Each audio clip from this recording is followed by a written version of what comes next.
பெற்ற ஊழியத்தை நிறைவேற்று. நீ கர்த்தரிடத்தில் பெற்ற ஊழியத்தை நிறைவேற்றும்படி கவனமாயிருப்பாயாக. கொலோசையர் 4:17.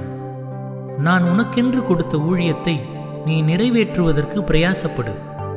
என்னை விசுவாசிக்கின்ற அநேகர் தங்களுடைய ஊழியத்தை நிறைவேற்றாமலே தங்களுடைய வாழ்க்கையின் ஓட்டத்தை முடித்து விடுகின்றனர்.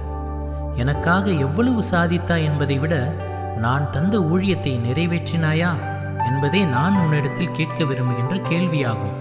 நீ நினைத்தபடி செய்வதல்ல ஊழியம், நான் சொல்கிறபடியே செய்வதுதான் நான் அங்கீகரிக்கும் ஊழியம்.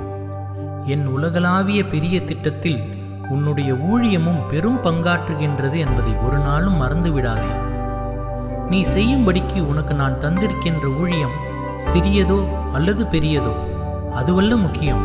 நீ என்னிடத்தில் பெற்றுக்கொண்ட ஊழியத்தை எந்த மனப்பான்மையோடு நிறைவேற்றுகின்றாய் என்பதே மிக முக்கியமானதாகும்.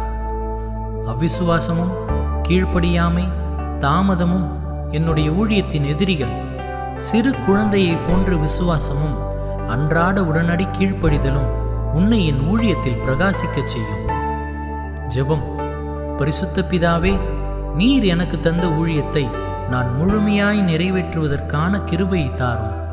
இயேசுவின் நாமத்தில் ஆமீன்.